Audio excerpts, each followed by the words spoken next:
de hoy. Y antes de tocar el tema que nos ocupa el día de hoy, les voy a comentar, hemos tenido algunas reuniones con la autoridad, vía la PRODECON, con la delegación de la PRODECON. Por ahí hemos subido algunas noticias y algunas fotos, y en donde se han tocado algunos temas de interés para todos nosotros. La vez anterior estábamos comentando también otros temas que por ahí también se habían repetido en alguna de las entidades federativas, algunos de los estados del interior de la República. Bien, les comento. A ver, ¿está bien el sonido? ¿Se oye bien? ¿No hay ninguna queja? Bueno, les comento, estuvimos en una reunión con gente de su administración del SAT aquí en Cancún. Permítanme tantito.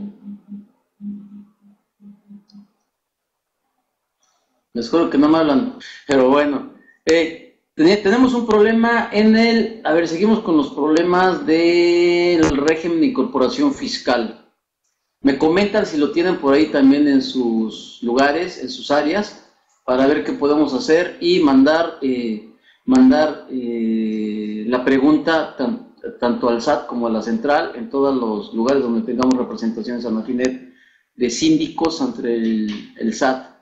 Si bien ustedes recuerdan que la queja principal que teníamos con el SAT es de que a muchos contribuyentes que pudiera haberles correspondido estar como régimen de incorporación fiscal, los mandaron en automático al régimen general.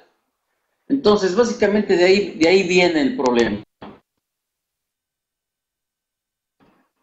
Y les voy a platicar cómo estuvo más o menos la plática con el subadministrador, tanto de la oficina de Cancún como de la oficina de Chetumal. Les preguntamos, ¿va a haber por parte de ustedes alguna voluntad de querer solucionar estos problemas? A manera de que la gente que tenía posibilidades de estar en el régimen de incorporación fiscal actualmente lo pudieran hacer el cambio. La voluntad inicial y todo lo que estábamos viendo es de que efectivamente no existía una gran voluntad por parte de ellos para hacer este cambio. ¿Qué sucede? Se les preguntó, ¿ustedes tienen algún problema con la plataforma en el cual les bloquee el sistema que pudieran hacer cambio de un régimen general? Que ustedes lo dieron en automático, estamos de acuerdo, lo dio en automático el SAT. Y sin autorización del contribuyente, entonces estás tomando una decisión aparentemente porque encuadraba dentro de tu normatividad, pero sucede que posterior a esta situación haces un cambio y dices, dentro de resolución miscelánea, si las personas físicas tienen ingresos, obtuvieron ingresos menores de 2 millones de pesos y se encuadran dentro de las presunciones para que pudiera estar dentro del régimen de incorporación fiscal, sí pueden, pero con excepción de aquellos que el SAT les hizo el cambio, de aquellos que ya se encuentran actualmente en el régimen general. Entonces, estábamos viendo, ¿fue una medida totalmente ilegal o no lo fue? ¿Fue una equivocación o no lo fue? Se le comentaba a esta gente y no tenían absolutamente ninguna voluntad. Se les decía, oye, pero tú puedes hacer el cambio porque si encuadra, si una persona no recibió dividendos, si una persona no rebasó los 2 millones de pesos, no necesita título profesional para desarrollar sus actividades, sí puedes hacer el cambio perfectamente al régimen de incorporación fiscal. Y otro detalle que se les olvidaba también es de que la retroactividad de leyes, si bien recuerdan, la retroactividad de leyes aplica en beneficio. Entonces, si por resolución miscelánea tú estás haciendo un cambio de que hace 2 meses no, pero ahorita después de 2 meses sí ya los puedo aceptar porque ya me puse a analizar bien la situación y veo que muchas de las personas físicas que mandé en forma directo en Fast Track al régimen general, sí pudieran estar como régimen de incorporación fiscal. No lo pueden hacer, entonces a todas luces tenemos por aquí una situación de ilegalidad total, por dos puntos importantes, les repito. Primero, fue un cambio directo que hizo la gente del SAT, o que lo hicieron en la central. Punto segundo, entonces, si me hubiera esperado y no te hubiera declarado impuestos, y me hubiera quedado en el limbo, entonces me hubieras dado un premio y en la actualidad sí pudiera estar como régimen de incorporación fiscal. Entonces, no sé si tengan estas situaciones en sus lugares donde ustedes están actualmente trabajando, mis estimados colegas. Les pido de favor, manden la problemática que tengan para nosotros hacer los planteamientos. Ya directamente vamos a hacerlos en las oficinas de la Prodecon, cuando tengamos estas reuniones con el SAT, para que tratar de obligarlos a que nos den una solución positiva. Total, acabamos en que, les cuento, la gente del SAT está haciendo todo bien. El hecho de que les digamos que pueden aceptar esas personas dentro del régimen de incorporación fiscal, lo sintieron ellos como que era una sugerencia nuestra de saltarse las trancas y cometer una ilegalidad. ¿Y cómo puedo revisar si a alguien se le cambió automáticamente, Mayra? El problema, si tú tienes gente,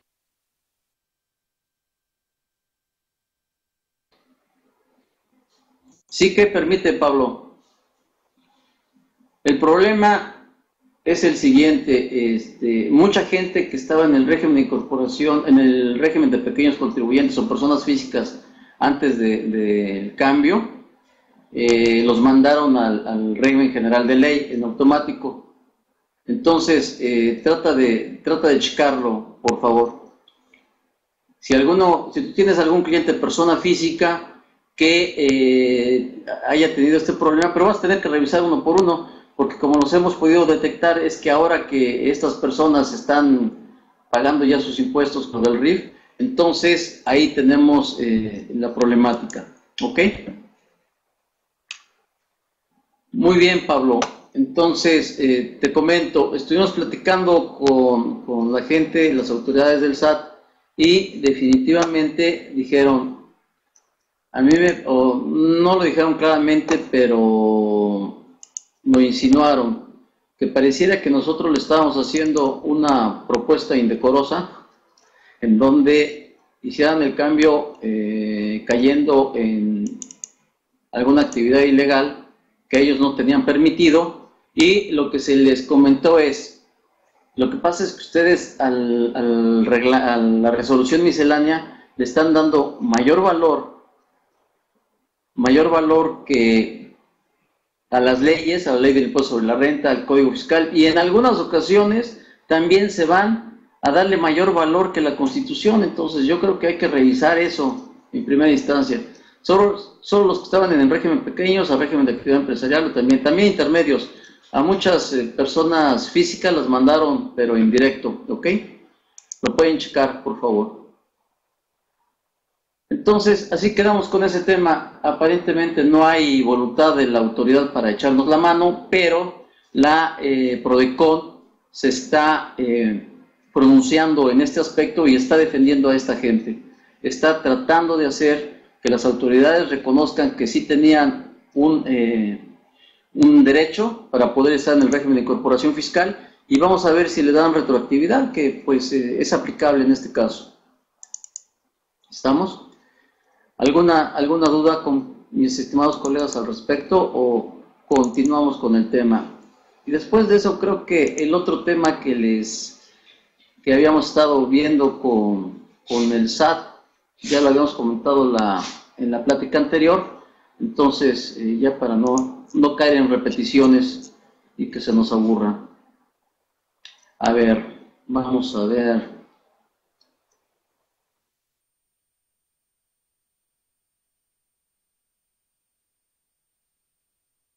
Me decías aquí, quiero checar, último párrafo del Código Fiscal 2013, cuando Último párrafo. Cuando las disposiciones fiscales establezcan opciones a los contribuyentes para el cumplimiento de sus obligaciones fiscales o para determinar las contribuciones a su cargo, la elegida por el contribuyente no podrá variarla respecto al mismo ejercicio. A ver, no entendí entonces ahí donde está que la autoridad, que el Código Fiscal esté autorizando a la autoridad para que haga esos cambios. Que la autoridad te lo haga, Pablo, no que lo haga el contribuyente directamente. ¿Ok? Ahora, nada más como un atento recordatorio y para que se den cuenta las posibles implicaciones que pudiera tomar una mala decisión. En algunas ocasiones tuvimos por ahí el criterio del SAT de que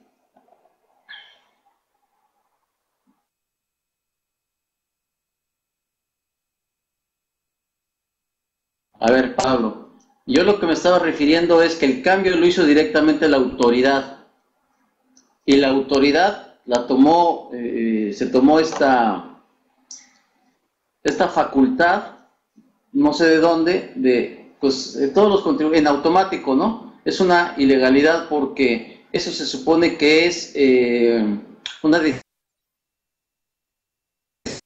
decisión propia como contribuyente. Yo me voy a cambiar en el régimen en el que yo quiero estar y en el régimen en el que puedo y la norma o mis actividades se adaptan a la norma que me permite estarlo, ¿ok? Entonces, si lo hace la autoridad en forma directa, pues no estás, como contribuyente, no estás haciéndolo voluntariamente, te lo está haciendo el SAT en automático. Entonces, sí es defendible. Entonces, les comentaba, en alguna ocasión, y no sé si todavía sigan teniendo este tipo de situaciones, el SAT a las personas que...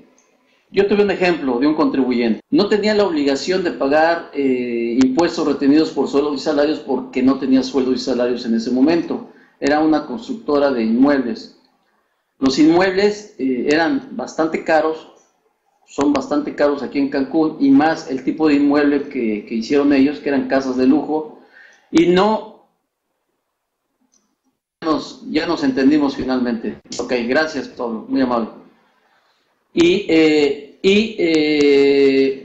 un momento a otro, por equivocación del contador, que es clásico,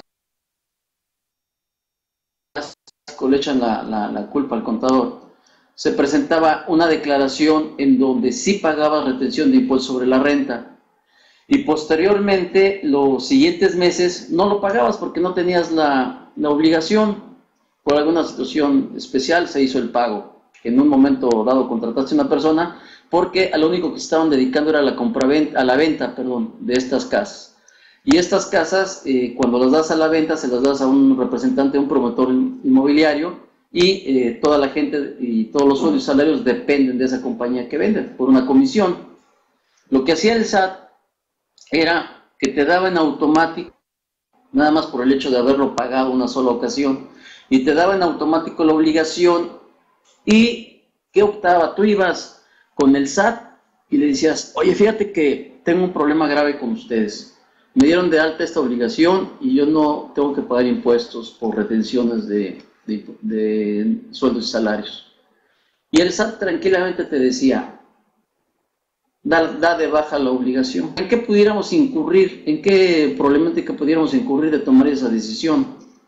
En muchos problemas legales, estimados colegas, porque el hecho de que ustedes den de baja la obligación, esto implicaba que estábamos aceptando expresamente de que sí teníamos esta obligación a cargo de la empresa, y que al darla de baja reconocíamos que sí la habíamos dado de alta, no siendo así. Lo que pudiera implicar en que todas las declaraciones que no presentaste desde el momento en que la autoridad dio de alta esa obligación hasta la fecha en que tú presentas la baja, te pudiera requerir, y al no haberlas presentado, te pudiera hacer la imposición de multas. Entonces se les dijo a la autoridad, yo no puedo darla de baja porque tú la diste de alta, y me puede implicar toda esta serie de ocasiones. Si tuvieron voluntad para que con la presentación de una cartita subsanaran este tipo de problemas. Entonces, esto se los pongo de ejemplo para que se den cuenta de que una mala decisión tomada nosotros como contadores, que no la estemos pensando bien en el aspecto legal, lo que pudiera implicar, nos pudiera causar muchos problemas y a la empresa. Y lógicamente, pues ya saben que de por sí cualquier decisión y cualquier cosa que sale mal con el fisco le echan la culpa al contador y pues no le echemos más. Entonces, ahí tenemos un ejemplo de las malas decisiones y las implicaciones que pudiera tener el hecho de tomar estas decisiones. ¿Ok? ¿Alguna pregunta, colegas? Pues ahí lo pueden hacer. Vamos a analizar lo que es el hecho imponible el día de hoy. El hecho imponible porque por ahí también tuvimos la experiencia de hacer un peritaje en algún asunto de revisión del impuesto sobre la renta y les voy a poner en antecedentes. ¿A dónde queremos llegar? Con revisar lo que es el hecho imponible. Queremos llegar a definir cuál es la revisión que debe de hacer correctamente la autoridad cuando me quieren hacer el fincamiento de alguna diferencia en el pago de impuestos. Lo pueden hacer en forma parcial, lo pueden hacer nada más considerando algunos aspectos de la ley del impuesto sobre la renta. ¿Cómo está el asunto del impuesto sobre la renta? ¿Cómo hacemos el cálculo nosotros? El cálculo tiene una calidad anual, o sea que el cálculo del impuesto es acumulado al año. En la declaración anual voy a hacer el pago definitivo de las diferencias que hubiera obtenido durante el ejercicio, y para empezar el pago es de calidad anual. Inclusive sustentado por algunas tesis. Entonces, cuando llega y te revisa la autoridad, lo que está acostumbrado a hacer es revisarte en forma parcial todas las erogaciones. Y ellos determinan en un momento y te explican, de todas las erogaciones que revisamos como autoridad, llegamos a la conclusión de que todas estas no son deducibles, no son aplicables, no cuentan con documentos, etcétera, etcétera. No son absolutamente indispensables para la empresa. Y para ellos muy sencillo, lo que hacen es, revisan tu contabilidad y dicen, bueno, tú tenías una base, por decir una pérdida de 100,000 pesos. Con todos estos gastos que no son deducibles, lo que hago es que tienes 500,000 pesos de gastos no deducibles. Entonces los 100,000 pesos se te convierten en 400,000 pesos de utilidad. Y es tan sencillo, se los pongo en resumen, para no estar explicando todo el detalle. Es tan sencillo que así lo determinan. No tienen el SAT, las autoridades no tienen la competencia para revisar pagos parciales, pagos provisionales. No te pueden determinar un pago provisional porque el impuesto es de una calidad anual. Segundo, en tu declaración anual, de acuerdo como tú obtengas tu resultado, tú puedes tener muchas necesidades de querer presentar no solo pérdida, sino inclusive alguna utilidad. ¿Estamos de acuerdo? Que aunque un contribuyente tenga pérdida, necesite y te obligue como contador a declarar utilidad. ¿Les ha sucedido este caso atípico, que es muy extraño dentro de las empresas, pero que sí llega a suceder? A ver si alguien de ustedes me puede comentar. Seguimos con lo que estábamos haciendo, y es en serio. Los que tengan mayor participación y nos contesten ahí las preguntas, les vamos a dar un regalo sorpresa. Bueno, para el impuesto sobre declaración anual del impuesto sobre la renta, personas morales, y soluciones prácticas en Excel, y que, bueno, a lo mejor algunas disposiciones cambiaron porque este libro fue hecho para la declaración de 2013, 2012. Pero la forma en que se explica cómo se llevan a cabo sale Mayra, la forma en que se llevan las fórmulas, eso sigue aplicando al 100%. ¿Ok? Muy bien, Angie, ya lo leíste. Qué bueno. Entonces, seguimos. A ver, ¿alguien ha tenido la necesidad? ¿Qué pasó? Bueno, Pablo, nada más con hotel. Tú pagas el boleto. Y el que gane, el que haga más preguntas, ya vamos, cerramos hoy. El próximo programa cerramos las preguntas y ya determinamos quién se lleva el libro. Y los demás, ahí mándenme un correo y lo checamos, ¿sale? Bien, ¿alguien de ustedes ha tenido la necesidad o se ha encontrado con el comportamiento atípico por parte del contribuyente en que le solicite que no obstante que obtienen pérdida dentro de su empresa, quieren que se lo cambien a utilidad? ¿Y en qué caso? Si me pueden comentar cuál sería el caso especial. A ver, jóvenes.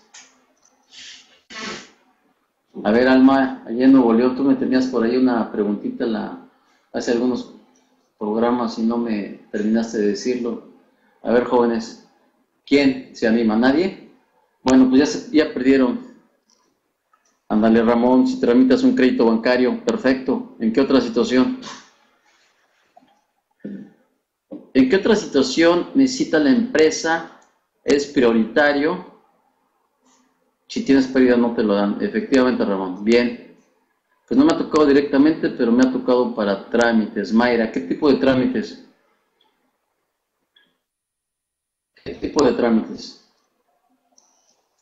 Para todas aquellas personas que... Ándale, solvencia en el padrón de proveedores del Estado. Cuando entran algún concurso para obra, cuando entran algún concurso para venta al gobierno federal, a los gobiernos de las entidades federativas, préstamos, etcétera, etcétera. Perfecto. Así es, Angie. Entonces, tenemos la situación de que nosotros podemos manipular las cifras al final del ejercicio. Inclusive, si puedes hacer uso de alguna pérdida de ejercicio anterior, no la utilizas en ese momento y vas a declarar utilidad. Acuérdate que también dejas esa pérdida, se pierde, ¿no?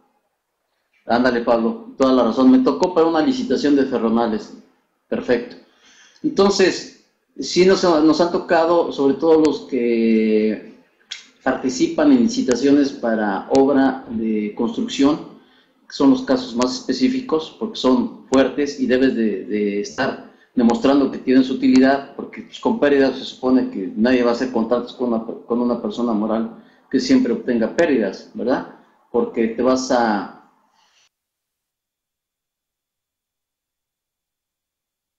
la empresa o el gobierno se va a exponer a que esa empresa no termine de hacer la obra para la cual se le está contratando.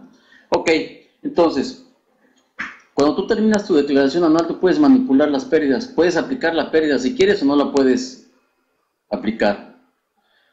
Por el contrario, luego la voluntad del contribuyente que por licitación deben demostrar utilidad, pero no quieren pagar impuestos. Pues sí, hombre, sí, no, ellos no quieren contadores, fiscalistas, ellos ya quieren un mago de veras. No, sí quieren declarar utilidad, pero no quieren pagar impuestos, pero está en chino. Tú puedes puedes tomar una serie de decisiones de acuerdo como estén de lo que quieran tus socios accionistas y de acuerdo con las oportunidades que tengas en ese momento por la operación de tu empresa. Inclusive, hace algunos años pudieras aplicar lo que era la deducción inmediata, cuando te hacían, y con eso, si la autoridad te determinaba una utilidad, pudieras cambiarla a hacer una pérdida para que se te redujera el pago de impuestos.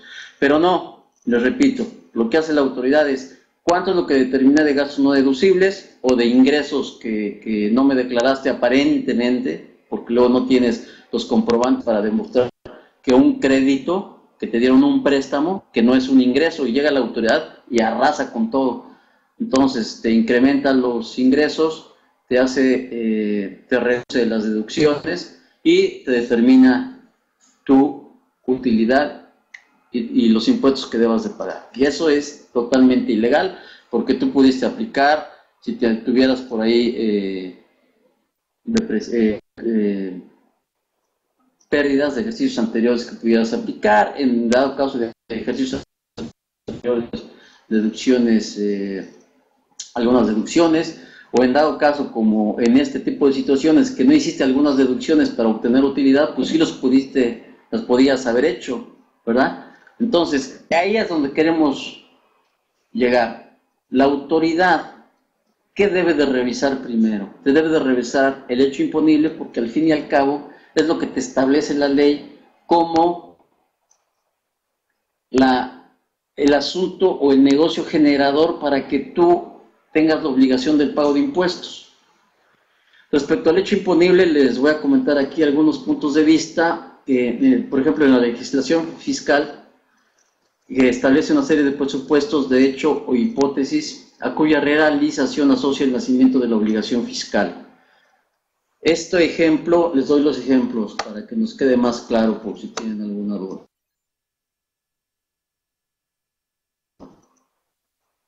Tenemos la ley del impuesto sobre la renta. Vamos a ver la ley del impuesto sobre la renta. ¿Qué nos dice la ley del impuesto sobre la renta en su artículo primero?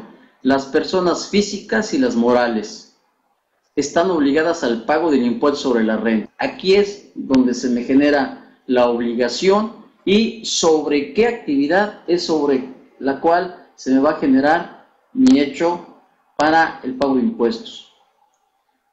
En los siguientes casos, la fracción número 1 del artículo primero, los residentes en México respecto de todos sus ingresos, cualquiera que sea la ubicación de la fuente de donde procedan. Residentes en México respecto de todos sus ingresos, no importando de dónde se obtengan esos ingresos. Puede estar en el extranjero o puede estar en territorio nacional. Para eso existen, les pongo el ejemplo, para eso existen los tratados de doble tributación con Estados Unidos de Norteamérica, por dar un solo ejemplo, de que si tú te vas a trabajar allá y te hacen la retención del impuesto sobre la renta, esa retención de impuesto sobre la renta que en Estados Unidos, haces tu cálculo en México de cuánto le correspondía a ese ingreso de impuesto y hasta ese monto puedes hacer el acreditamiento. La fracción número 2, tengan un establecimiento permanente en el país respecto de los ingresos atribuibles a dicho establecimiento permanente. Los extranjeros que vengan y hagan negocio en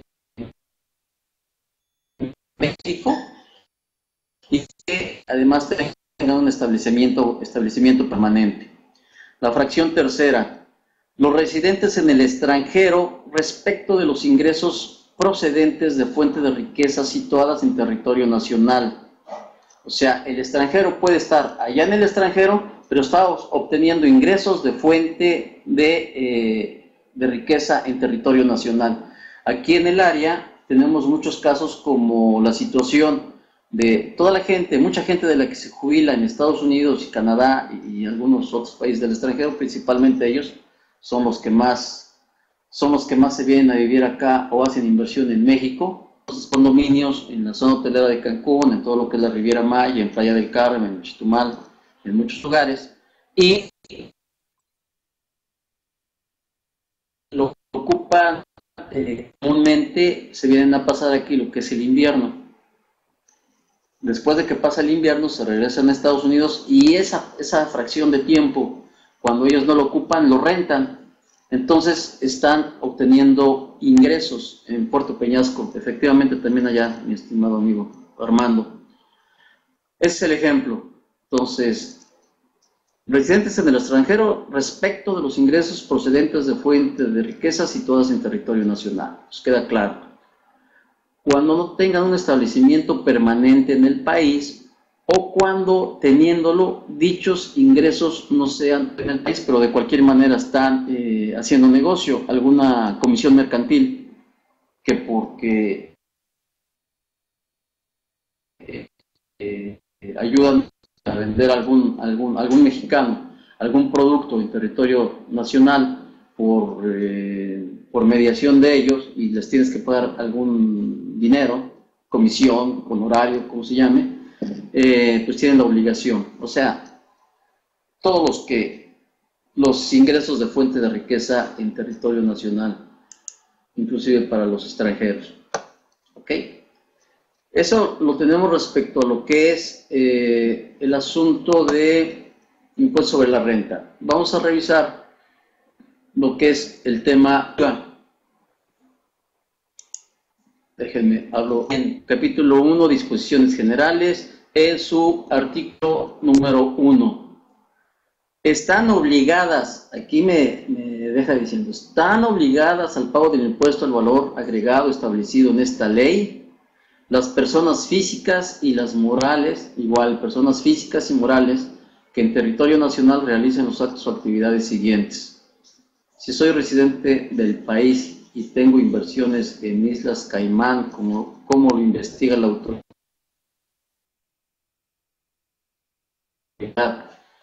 Híjole, Pablo, pues déjame decirte que ya se acabó el paraíso fiscal de las Islas Caimán, ¿eh? Ya se firmó por ahí el tratado para evitar la doble tributación.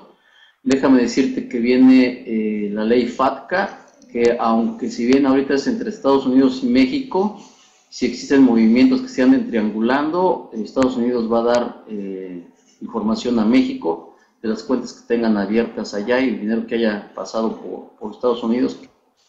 Y se va a empezar con los saldos que se tenían al 31 de diciembre del 2013.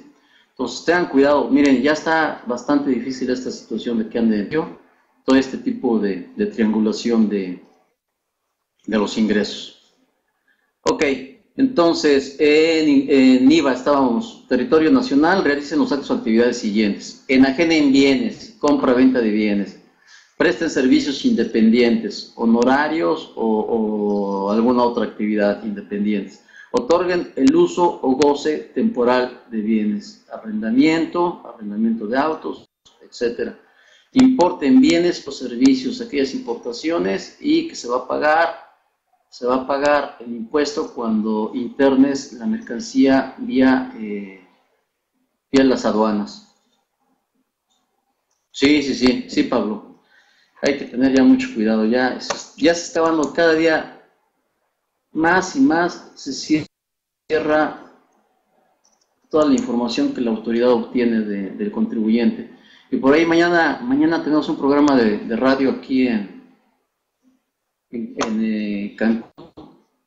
Les doy, es el 107.6 FM. Oigan, vamos a tratar el tema de la información que se va a dar de viajes al extranjero. Todas las personas que salgan viajes al extranjero, vamos a analizar todos los puntos de toda la información que las líneas aéreas están obligadas a dar al SAT. Entonces, para que vean que ya no sabemos ni dónde se van a esconder aquellos que les gusta andar sin pagar impuestos. Y esta información, sí, por supuesto, Mayra. Oiganla, vamos a estar ya con alguna gente de este sistema quintanarroense de comunicación social, es la radio de Quintana Roo. Ahí lo pueden, 107.6 FM, es Radio Caribe, les anoto. Radio Caribe. ¿Ok?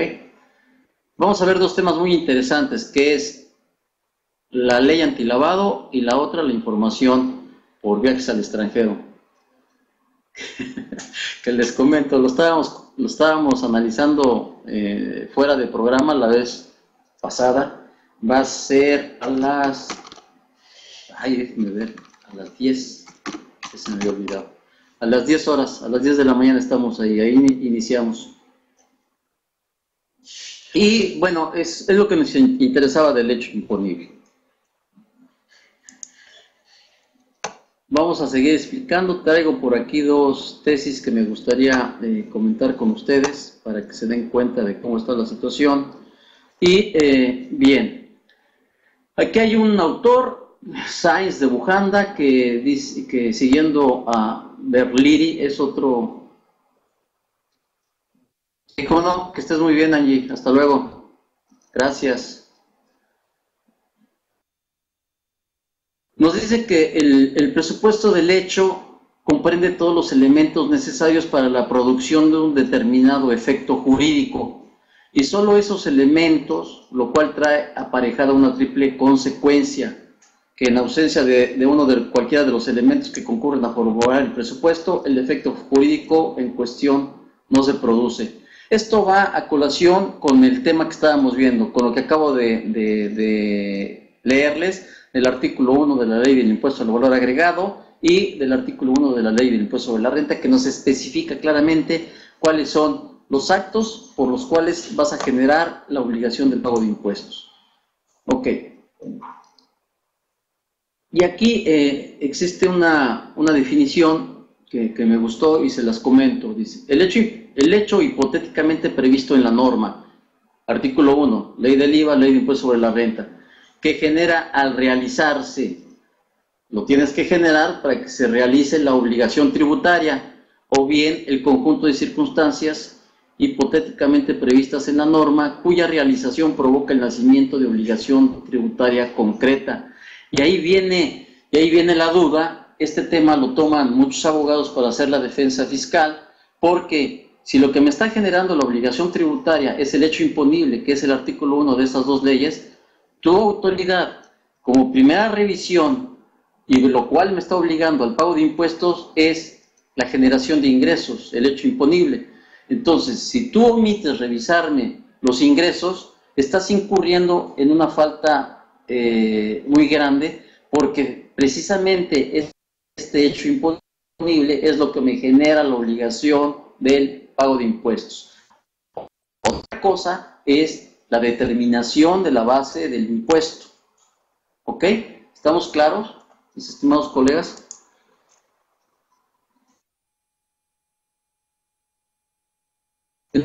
Entonces, aquí otro tema, dice, cuando realizamos este hecho imponible reuniendo los elementos contenidos en la hipótesis, ¿de qué hablamos de hipótesis? Estamos hablando, otra vez, les recuerdo, artículo 1, IVA, impuesto sobre la renta, en este caso, que es lo que estamos analizando.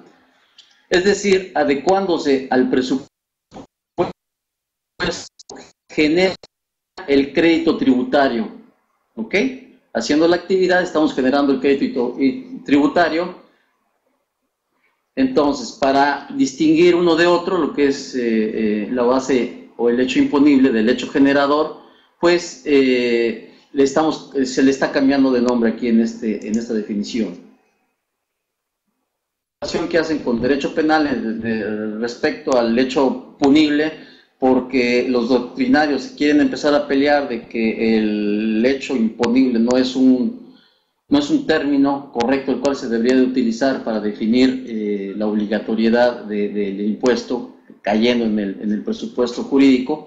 Entonces, pero ahí no le entramos para no perder tiempo en este tipo de luchas, nada más por el aspecto de los textos. Y les voy a poner algunos ejemplos. Aquí más abajo tenemos algunos ejemplos y tenemos... para pasar a checar y a revisar lo que es algunas tesis, dos tesis. Para Berliri, es un doctrinario del cual estaba comentando, los hechos imponibles pueden clasificarse tomando en cuenta también su aspecto material. La percepción de un ingreso o la percepción de una renta. Una renta conocida como término general o aplicada en este caso como término general. Impuesto sobre la renta, que no se entienda, porque si se lo platicamos así a algunos contribuyentes van a pensar que es la renta que le estamos cobrando por el arrendamiento de una casa habitación. Entonces, aguas. La renta es un término más amplio que para todos los efectos, en resumen, después del análisis de las leyes, de la ley del impuesto sobre la renta, que se entiende como renta, es la diferencia positiva o el incremento del haber social de la empresa. Entendiéndolo en buen cristiano y en los términos que manejamos como contadores, pues es la utilidad. ¿Estamos? Entonces así es como está determinado dentro de la ley del impuesto sobre la renta. ¿Y cómo determinamos esto? Para efectos fiscales es los ingresos acumulables, ese término es el término legal que aplica en la ley de impuesto sobre la renta, menos las deducciones autorizadas, ¿ok?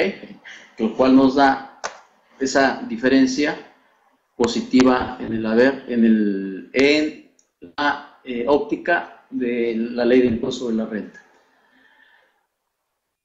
Entonces entendemos, como la renta supone la percepción de un ingreso, consideramos que la distinción radica en el primer caso se refiere al ingreso bruto de la persona y en el segundo al ingreso neto. ¿Qué ejemplo tenemos? Que en un caso nos podemos referir a lo que es el ingreso sobre la renta y en el segundo la utilidad de las sociedades mercantiles residentes en México, gravada por el propio impuesto sobre la renta. Tenemos también la propiedad o posesión de un bien al que corresponde el impuesto predial o territorial y el impuesto sobre tenencia de automóviles y camiones. Eso también nos va a generar impuestos, ¿ok? O derechos. Un acto o negocio jurídico tipificado por el derecho privado o por el sector del derecho positivo y transformado en derecho imponible por obra de la ley tributaria. Este tipo de hechos imponibles los encontramos en la ley del impuesto al valor agregado, en la ley del impuesto especial sobre producción y servicio. El consumo de un bien o un servicio también, al que correspondían el impuesto sobre el consumo de energía eléctrica en su momento y el impuesto sobre el consumo de algún despepitado. La producción de determinados bienes o servicios al que correspondía el impuesto sobre producción de cerveza o el de tabaco labrado. La verdad que esos impuestos están muy altos, ¿no? Están bastante exagerados, pero bueno, en fin.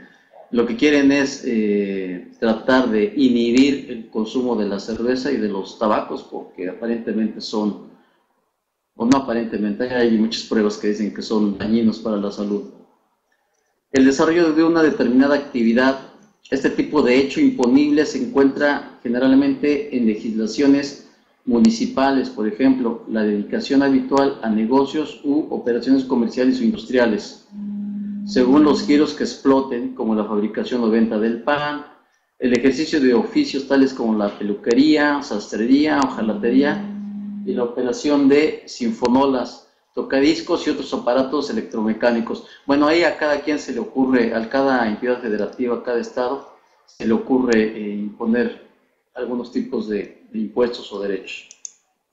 La nacionalización de mercancías extranjeras a la que corresponden los impuestos de importación y las cosas a que se refieren los hechos imponibles las podemos agrupar aquí en una manera, en un bien material: predios, edificaciones, vehículos, cervezas, vinos, materias primas. Eso nos genera pago de impuestos. Un bien jurídico, que es el resultado de una creación del derecho, es derecho de autor, concesiones mineras, pólizas de seguros, ¿ok? También nos generan impuestos. Y un concepto abstracto, el cual requiere siempre de una definición legal o de la ciencia del derecho: la renta, el patrimonio, la herencia, el legado, etcétera, etcétera. Entonces, ahí tenemos algunos ejemplos de los hechos imponibles, estimados colegas, para que se vayan. Todo esto que estamos platicando nos sirve en determinado momento de defensa fiscal. Esta es la razón por la cual lo estamos revisando aquí con ustedes.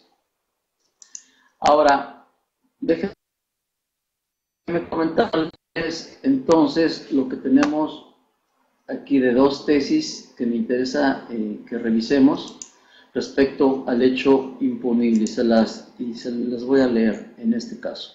Porque en ocasiones, haciendo el uso de esta terminología, queremos pasar por alto la revisión, queremos tachar de ilegal la revisión por parte de las autoridades, y bueno, aquí ya está la autoridad jurisdiccional, ya está pronunciando respecto a esto. Presupuesto de hecho complementario, su relación con el diseño del sistema tributario. Esta es una tesis del 2011.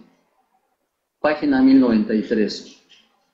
Número de registro, se los anoto por si alguien de ustedes lo quiere revisar. Es 160.796. Ahí está. Entonces, procedemos a checarla. Para establecer el contenido de la obligación tributaria, el legislador acoge actos de derecho privados o actos administrativos que utiliza como hechos jurídicamente calificados. al estar descritos en la hipótesis de una norma tributaria, otorgando los efectos fiscales que pueden identificarse claramente, en tanto que aluden a la definición e identificación de los elementos constitutivos de la relación jurídica tributaria. Lo anterior no implica que dichos actos sean en el derecho privado o en el administrativo automática o necesariamente. Por el contrario, el legislador no está impedido a promover algún cambio en el concepto, en la forma o en la institución, mediante indicaciones de otras propiedades o consecuencias jurídicas seleccionadas cuidadosamente a partir del hecho social complejo y dentro de los límites constitucionales, puestos de la obligación tributaria, acudiendo a formulaciones generales, tipificar los presupuestos de obligación tributaria, les repito, artículo 1, ley del IVA y ley del impuesto sobre la renta. Atendiendo a formulaciones generales, justamente en el contexto de la complejidad que representa transformar, incorporar o recibir los conceptos o instituciones o formas de otras ramas del derecho, puede dejar al margen de la imposición a ciertos supuestos que, desde una óptica constitucional, no deberían encontrarse en una posición que favorezca a incumplir con el poder constitucional de contribuir. Para tal propósito, el legislador acude a diversos métodos, entre los que destaca la definición de presupuesto de hechos complementarios utilizados para contrarrestar la posibilidad de que algunos supuestos queden excluidos del deber constitucional de contribuir según la capacidad dada la esencial flexibilidad de las formas negociales. Una de las complejidades con las cuales nos encontramos en las leyes es que deben de ser de forma general que apliquen a todos. En el momento en el que empiezas a hacer excepciones, se le complica a la autoridad o al legislador o a las autoridades jurisdiccionales, se les complica defenderlas y nos da facilidades a nosotros como contadores o abogados,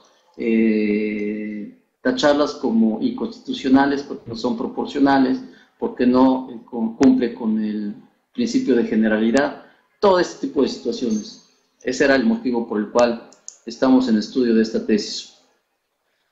De manera que mediante los presupuestos de hecho complementario, el legislador, tras definir exactamente el presupuesto relevante para el derecho tributario y para el caso de que falte una seña distintiva del hecho imponible, indica otro presupuesto de hecho, cuya integración debe tener los mismos efectos jurídicos que aquel.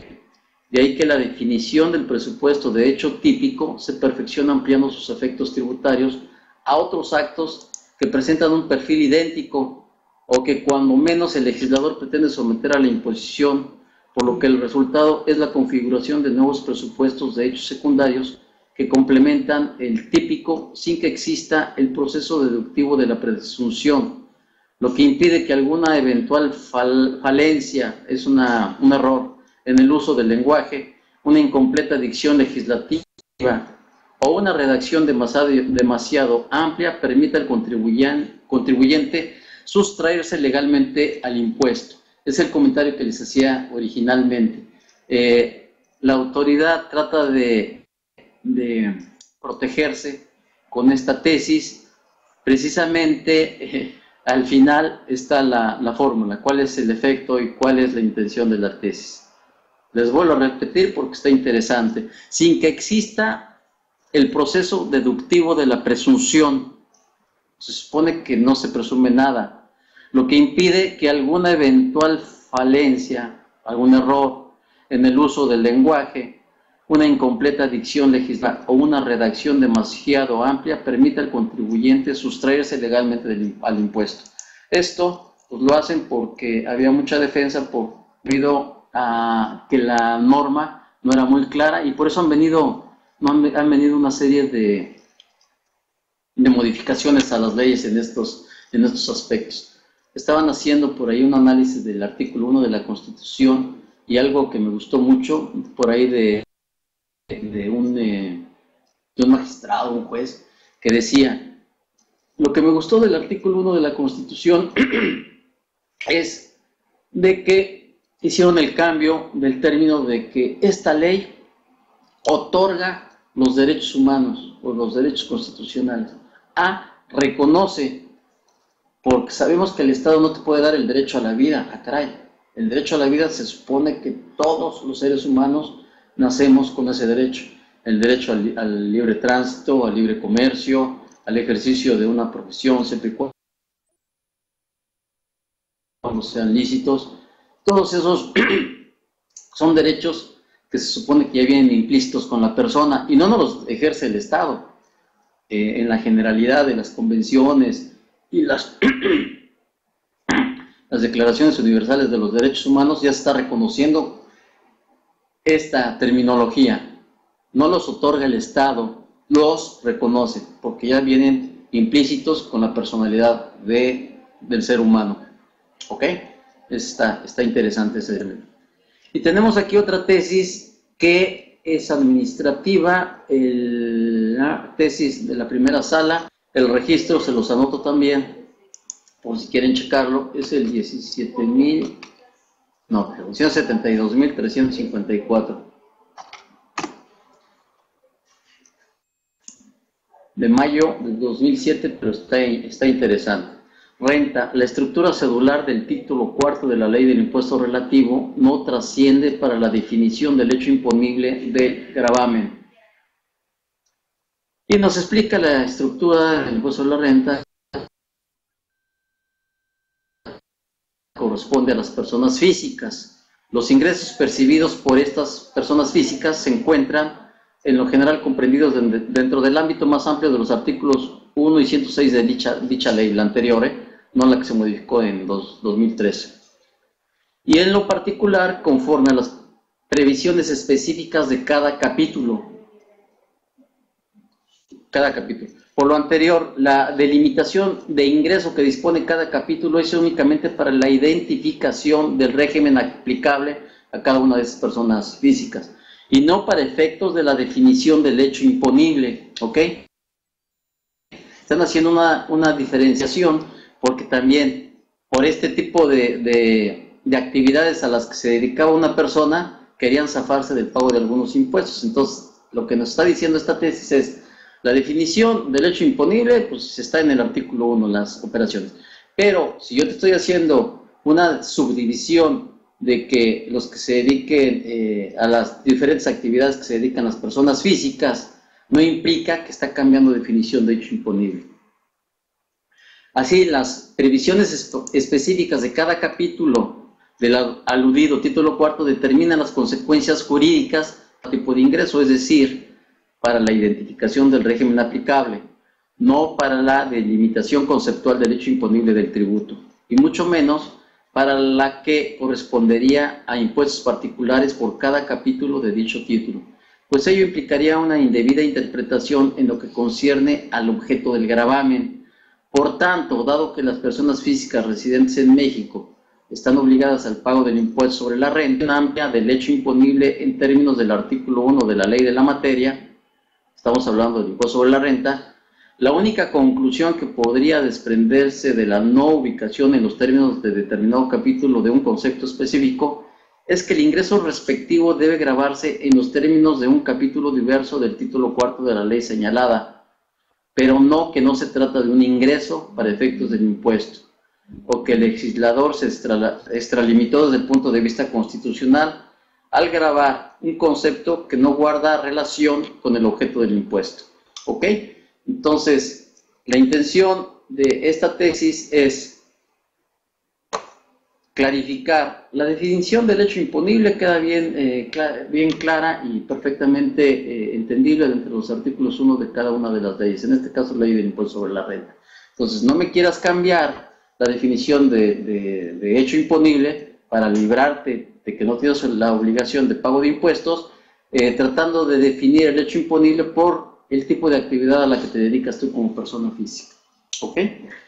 Entonces, pues hasta aquí, mis estimados colegas, dejamos el tema. Espero que nos sirva de algo y van a ver que para las revisiones les va a servir mucho. Revisiones por parte de la autoridad y pues los esperamos aquí el próximo martes. El próximo martes cerramos con las preguntas. Este programa lo está grabando Santi. Ahí podemos hacer el conteo de la participación.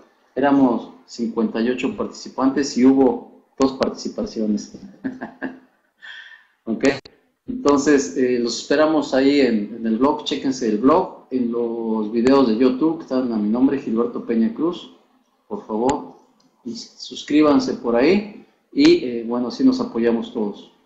Los espero el próximo martes, perdón, por aquí, y ya les comenté a los que puedan mañana sintonizar Radio Caribe, pues ahí estamos en el 107.6 a las 10 de la mañana en un programa interesante. Les agradezco mucho. Gracias, Mayra. Y ahí no dejen de mandarme sus correos para los que están interesados en el libro. Saludos, Pablo, muchas gracias por tu participación. Vale, Julio. Nos vemos el próximo martes.